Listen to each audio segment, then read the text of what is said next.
शिवसेना पक्षाचे मुख्य नेते, राज्याचे मुख्यमंत्री सन्माननीय एकनाथजी शिंदे साहेब यांनी पूर्ण विश्वास टाकून मला पुन्हा एकदा उमेदवारी या मावळ लोकसभा मतदारसंघातून दिलेली आहे।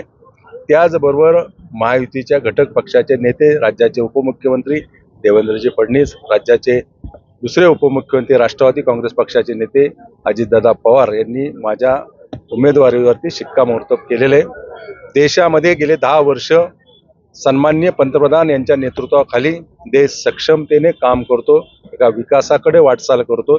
जगामध्ये भारताची प्रतिमा उंचवण्याचं काम देशाच्या पंतप्रधान सन्माननीय नरेंद्र मोदी यांनी केलेले आहे आणि तो विश्वास ठेवून या निवडणुकीला मी सामोरं जात असताना येणाऱ्या निवडणुकीमध्ये या मावळच्या जनतेचा पूर्ण विश्वास माझ्यावरती राहील, केलेलं काम असलेला संपर्क याद्वारे मी या निवडणुकीला सामोरं जातोय। मात्र ही जी जागा होती यावर भारतीय जनता पक्षाकडून क्लेम करण्यात येत होता आणि एकूणच म्हणजे भारतीय जनता पक्षाचं जो अपेक्षित सहकार्य आहे तो महायुतीमध्ये ते धर्म पाडतील का आणि ते मिळेल का?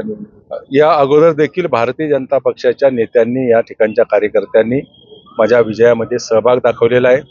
राज्यामध्ये विविध मतदारसंघामध्ये विविध पक्षाचे, घटक पक्षाचे महायुतीच्या उमेदवार निवडणूक लढतात। प्रत्येक ठिकाणी त्या ठिकाणी मदत करण्याचा हेतू प्रत्येकांकडे आहे आणि म्हणून येणाऱ्या कालावधीमध्ये महायुतीच्या घटक पक्षाचे सगळे नेते, कार्यकर्ते बरोबर राहतील इतका आत्मविश्वास मला आहे। म्हणजे जी निवडणूक होणार आहे आता मावळमध्ये ती शिवसेना विरुद्ध शिवसेना होणार आहे, ठाकरे गट विरुद्ध शिंदे गट, मतदार 100% तुमच्या पाठीशी उभं राहील।